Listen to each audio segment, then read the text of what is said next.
Inflation and deflation को study करने के बाद में अब हम ये डिस्कस करेंगे कि इकोनॉमी में गुड्स एंड सर्विसेज के प्रोडक्शन में कौन कौन से इंपॉर्टेंट फैक्टर्स अपना रोल प्ले करते हैं और उन फैक्टर्स का क्या क्या कॉस्ट आता है। सिंपल लैंग्वेज में अगर हम समझने की कोशिश करें तो गुड्स एंड सर्विसेज को दोनों को ही हम यहाँ एग्जाम्पल के थ्रू एक्सप्लेन करेंगे।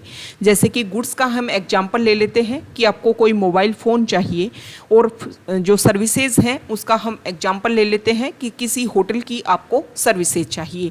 तो मोबाइल फ़ोन को बनाने में क्या क्या कॉस्ट आता है, कौन कौन से फैक्टर्स इंपॉर्टेंट रोल प्ले करते हैं, और एक होटल को एस्टेब्लिश करने के लिए कौन कौन से फैक्टर्स इंपॉर्टेंट रोल प्ले करते हैं, इन सभी को हम डिस्कस करेंगे। तभी हमें पता चलेगा कि गुड्स एंड सर्विसेज की जो प्राइजेज हैं वो किस तरीके से डिसाइड होती हैं।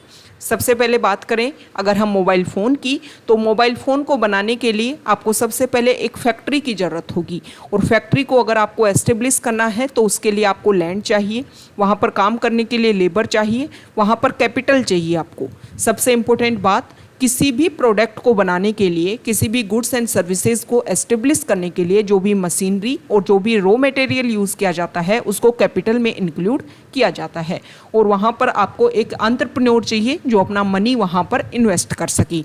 अब ये तो हो गए इम्पोर्टेंट फैक्टर, मतलब ये सारी चीज़ें होंगी तभी जा कर के गुड्स एंड सर्विसेज का प्रोडक्शन हो पाएगा।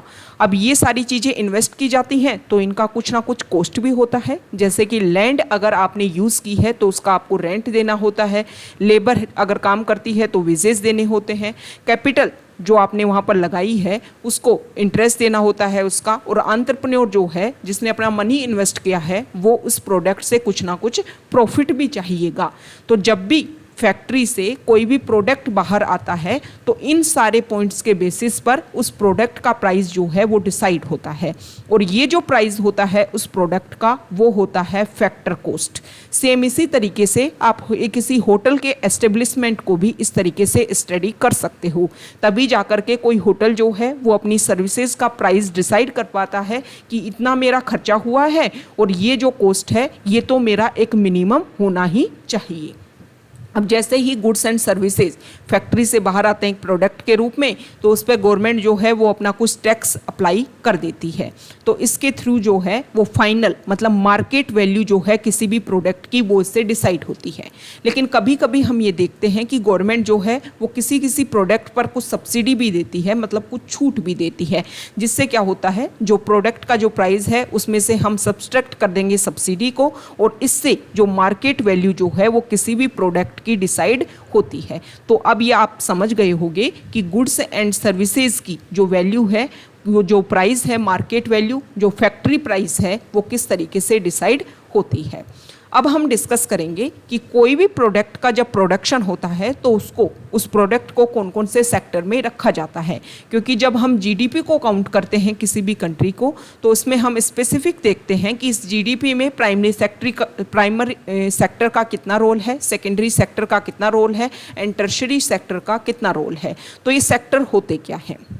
जब भी कोई प्रोडक्ट का प्रोडक्शन नेचुरल रिसोर्सेज के थ्रू होता है, मतलब नेचुरल रिसोर्सेज का हमने यूज़ किया और उसके थ्रू हमने किसी प्रोडक्ट को प्रोडक्शन किया, तो उन सारे प्रोडक्ट्स को हम इंक्लूड करते हैं प्राइमरी सेक्टर में, और प्राइमरी सेक्टर को एग्रीकल्चर सेक्टर के नाम से भी जानते हैं। इसके एग्जाम्पल हैं agriculture, animal husbandry, forestry and fisheries. इन सभी से जो भी हमें इनकम होती है, इन सभी से जो भी प्रोडक्ट आते हैं उनको प्राइमरी सेक्टर में रखा जाता है।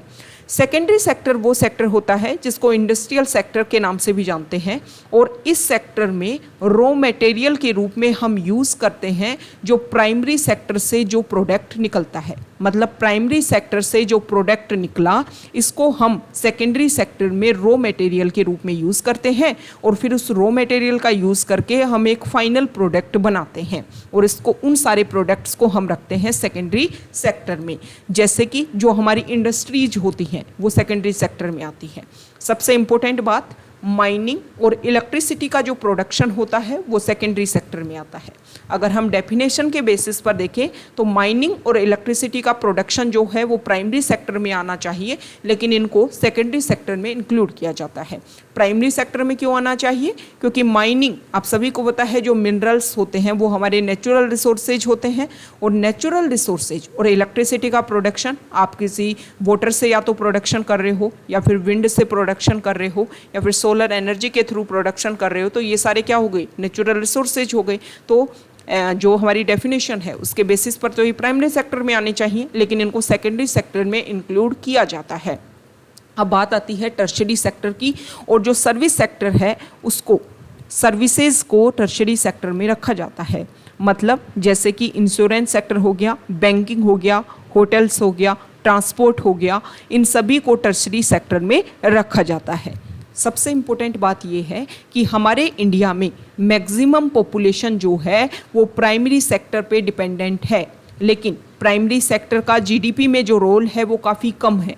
अगर हम परसेंटेज के बेसिस पर देखें तो प्राइमरी सेक्टर का जीडीपी में रोल है 17%, मतलब इनकम का इतना पार्टिसिपेशन है, और यहाँ पर पॉपुलेशन जो है वो डिपेंडेंट करती है 50%।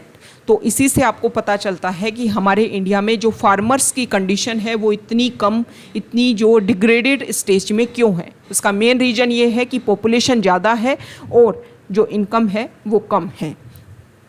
अब हम देख लेते हैं कि प्रेजेंट टाइम में क्या होने लग गया है कि टर्शरी सेक्टर में हम सर्विसेज को इंक्लूड करते हैं, लेकिन टाइम के साथ में ये देखा गया कि सभी सर्विसेज को आप एक साथ नहीं रख सकते हैं।